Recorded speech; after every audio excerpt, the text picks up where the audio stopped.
Assalamualaikum warahmatullahi wabarakatuh. Teman-teman, bahasan kita kali ini masih tetap mengenai pemahaman dasar tentang statistika.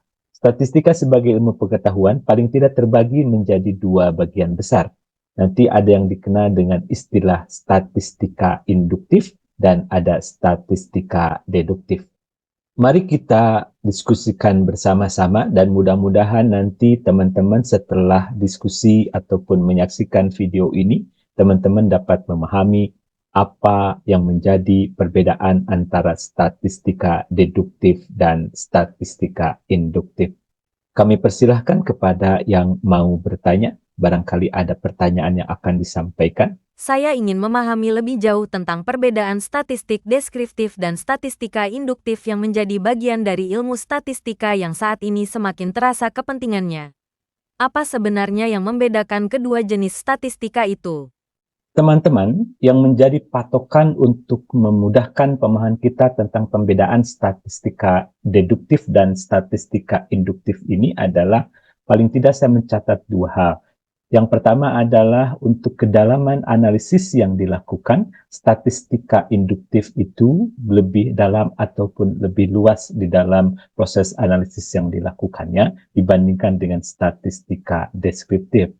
Kemudian, pengolahan ataupun penggunaan data yang dimiliki itu yang menjadi kunci kedua, di mana statistika deduktif nanti tidak akan keluar dari pagar data yang dimiliki saja. Jadi apa yang dideskripsikan, apa yang dijelaskan, itu hanya berbicara data yang dimiliki. Jadi tidak berbicara kelompok atau subjek lain yang tidak ada di dalam data penelitiannya. Apakah kira-kira cukup?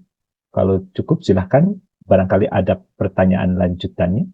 Apakah dapat dijelaskan dengan lebih tersusun dan sederhana? Misalnya dengan menggunakan contoh-contoh sederhana, sehingga saya dapat memahaminya dengan lebih mudah dan cepat. Baik teman-teman, untuk memahami perbedaan ini, mari kita lihat definisi ataupun poin-poin penting apa yang menjadi bahasan yang ada di dalam statistika sebagai sebuah ilmu pengetahuan. Di video lain sudah dibahas bahwa statistika itu memiliki tahapan dari mulai perencanaan ataupun perancangan, kemudian pengumpulan, kemudian pengolahan.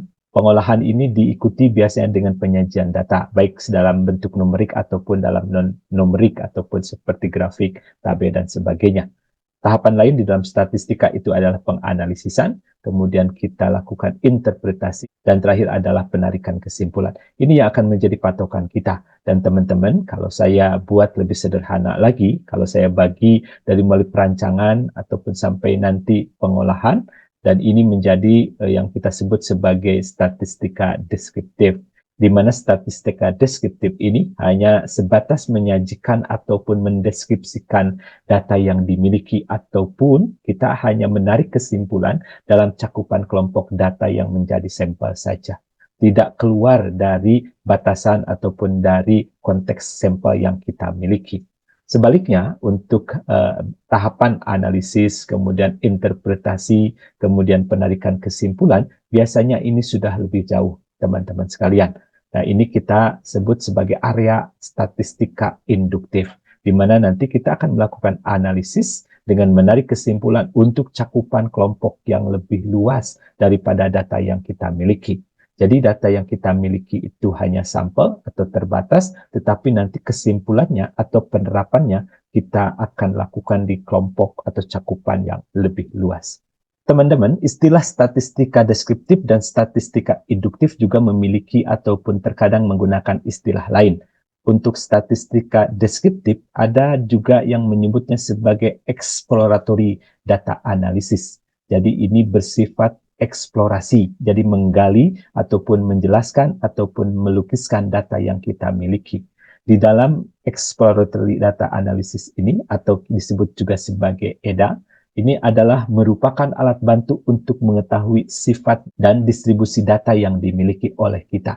Atau bagaimana ukuran statistiknya, itu nanti akan dipelajari di bagian statistika deskriptif ataupun exploratory data analysis ini. Kemudian teman-teman, biasanya yang kita lakukan umumnya adalah menghitung ukuran-ukuran statistik, baik ukuran pemusatan, ukuran penyimpangan, ukuran letak, dan ukuran statistik lainnya.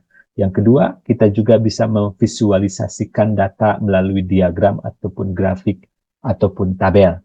Ya, nanti teman-teman banyak pilihan untuk bisa menyajikan data dalam bentuk visualisasi diagram ini. Untuk statistika induktif, istilah lain yang dipergunakan adalah confirmatory data analysis. Dalam bagian ini, kita akan melangkah lebih lanjut ataupun lebih jauh. Kita melakukan estimasi atau penaksiran. Ingat, yang diestimasi atau yang ditaksir tentunya adalah kondisi atau keadaan yang belum kita ketahui wujudnya ataupun keadaannya.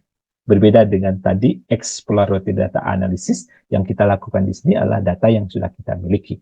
Sedangkan di confirmatory nanti kita berhadapan dengan kondisi yang sesuatu yang belum kita ketahui dan harus kita taksir atau harus kita prediksi dengan menggunakan data yang dimiliki tentunya.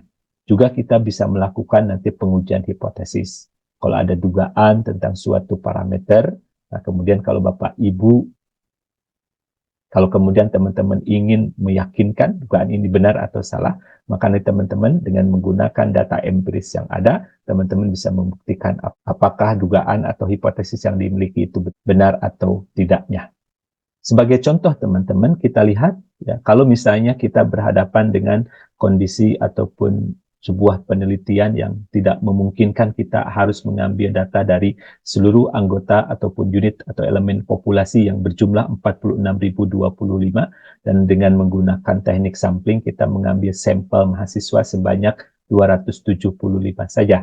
Nah, kalau misalnya kita hitung, ini penelitiannya tentang berat badan mahasiswa, dan kemudian kalau sudah terkumpul data dari 275 mahasiswa ini, kita hitung dan kita dapatkan misalnya rata-rata berat badan di sampel itu adalah 62,25. Nah, kalau penelitian teman-teman nanti membuat kesimpulan bahwa hasil analisis statistis yang dilakukan menunjukkan bahwa rata-rata berat badan 275 mahasiswa yang menjadi sampel adalah 62,25. Nah, teman-teman, membuat kesimpulan ini merupakan statistika deskriptif. Kenapa kita sebut sebagai statistika deskriptif? Karena kita hanya mendeskripsikan keadaan data yang dimiliki atau berasal dari sampel yang ada saja. Jadi kita tidak mengambil kesimpulan lebih jauh. Jadi kita hanya berbicara apa yang kita miliki, apa yang kita lihat. Jadi ini termasuk statistika deskriptif. Namun kalau kita membuat kesimpulan dari penelitian ini adalah sebagai berikut, berdasarkan statistik yang diperoleh dari 275 mahasiswa yang dijadikan sebagai sampel, rata-rata berat badan seluruh mahasiswa di universitas dapat ditaksir berada dalam kisaran 60,25 sampai 63,25 kg, maka teman-teman, kesimpulan ini menunjukkan bahwa kita berada di statistika induktif. Kenapa demikian? Karena kita menggunakan data sampel yang sebenarnya berasal dari 275 mahasiswa saja, tetapi kesimpulan yang kita buat, kita berlakukan untuk 46.025 mahasiswa. Karena kesimpulan yang kita buat dikatakan bahwa rata-rata berat badan seluruh mahasiswa. Kemudian kita sebutkan ada kata-kata ditaksir. Nah, jadi dengan demikian, teman-teman, sebenarnya kita sudah melangkah lebih lanjut dan tidak hanya berbicara dari data yang kita miliki saja untuk 275 mahasiswa, tapi kita sekarang sudah berbicara ataupun sudah mengambil kesimpulan dalam cakupan kelompok yang jauh lebih luas daripada 275 itu. Oke, bagaimana kira-kira penjelasan saya? Apakah dapat diterima sejauh ini?